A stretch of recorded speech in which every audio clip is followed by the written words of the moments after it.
So I just turned on Pandora and 2 Chainz says he just ate a $2,300 hamburger. That boy don't get tired. True. One thing I haven't really mentioned to you guys because I didn't want to use it as an excuse is I've been having a lot of wrist discomfort. So I've been having some shooting pains go all throughout this hand actually. And it's something that started probably about 4 or 5 weeks ago, and it's kind of progressively gotten worse, and I can really feel it today. It's not the reason entirely that my bench is sucking right now, but something I probably need to keep an eye on, and I've been using these wrist wraps as a crutch, so I've been really tightening them up as much as I can. And I think that might be probably a little counterproductive in terms of getting this thing figured out and healed. But I don't have time for an injury right now, so we're just gonna work through it for now. Do you guys have any lifts that you really enjoy doing, but it's just such a pain to set up that it kind of takes some of the fun out of it?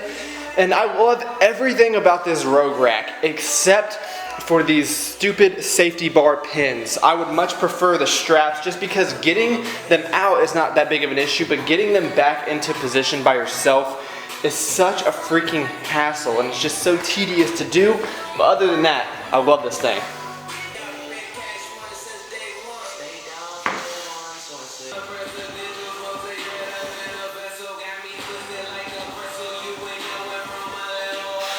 So I was supposed to move into some incline dumbbell presses, but what I ended up doing was just some flies so I could take a little bit of pressure off of my wrist, let it rest up, and I wish I had a little bit more time to rest it. Unfortunately, tomorrow morning is going to be squats, and low bar squatting puts more pressure on my wrist than anything. So we're gonna see what we can do. Obviously, I'm gonna keep my eyes on it. Hopefully nothing too serious, but the next time you see me, I will be squatting.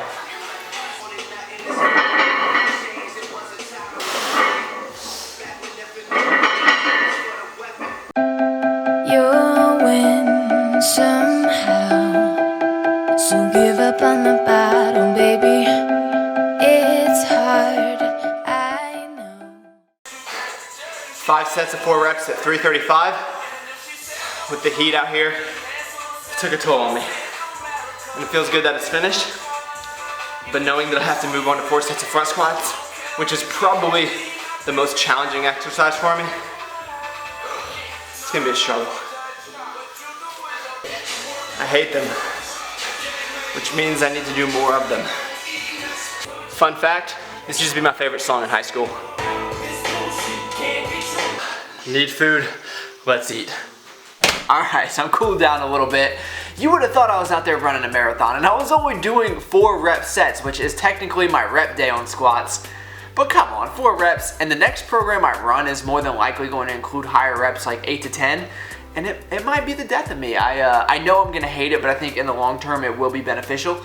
But anyway, we're not gonna get into all that right now. So obviously I've got the day off of work today, and every day when I go to work, I bring oatmeal with me for breakfast. So you would think during the weekend or during a day I don't have to go to work that I would want something else, but no. I made pretty much a very similar version of the overnight oats that I would bring just on any other day.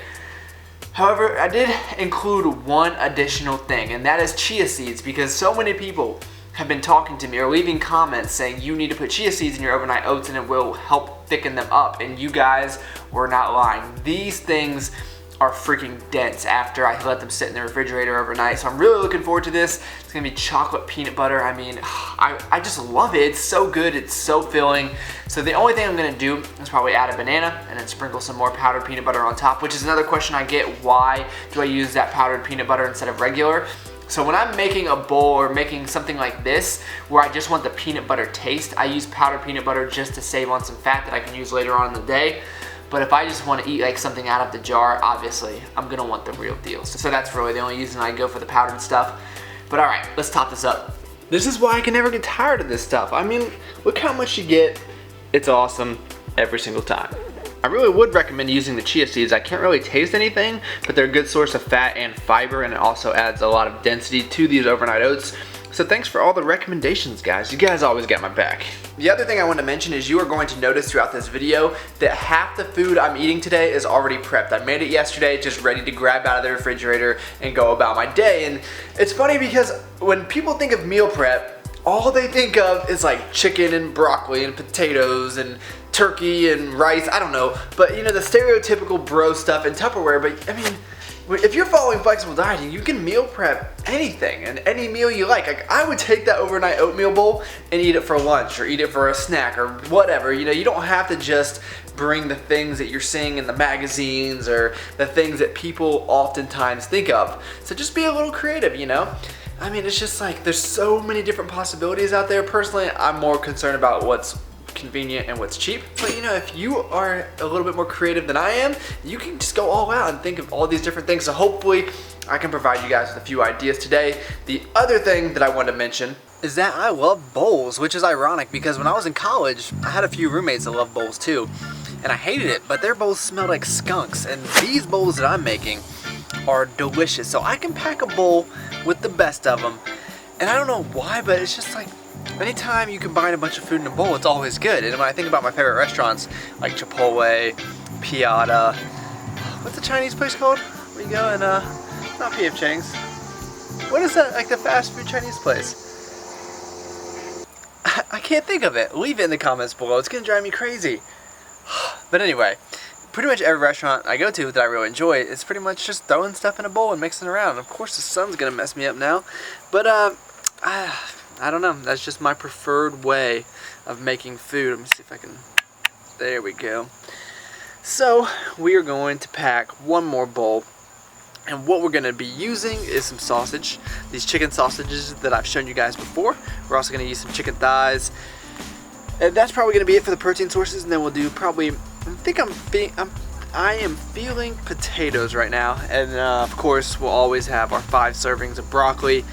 Might even throw in, yeah, let's do an egg. Oh, that's another restaurant I left out. Mongolian barbecue BDs.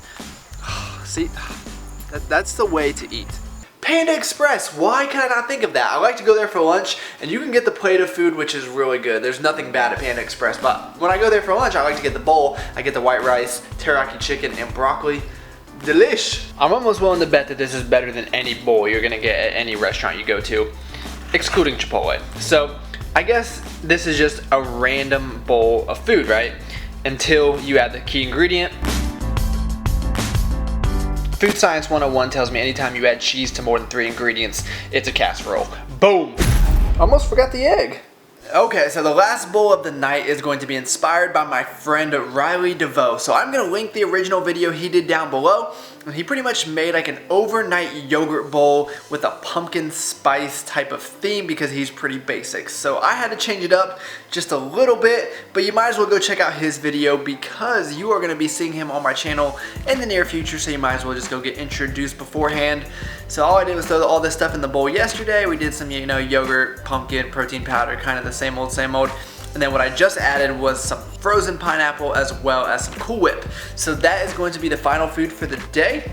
And there is the final bowl. So all you have to do for meal prep, flexible dieting style, is just throw things in a bowl, mix them together. Now obviously that dinner that I just made, I could have just made that, you know, yesterday and packed it for school or packed it for work. It's pretty simple, guys. So if you're getting tired of the same old things, just think outside the box.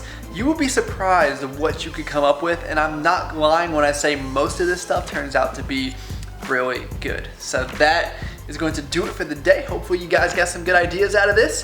If you did, please like the video. That really does help me out, and I always appreciate that, guys. Thank you for taking the time out of your day and spending it with me. It was fun. I feel like we connected. We got closer today, guys. So let's make it happen again very soon. I'll see you guys in 2 days, and I'll talk to you then.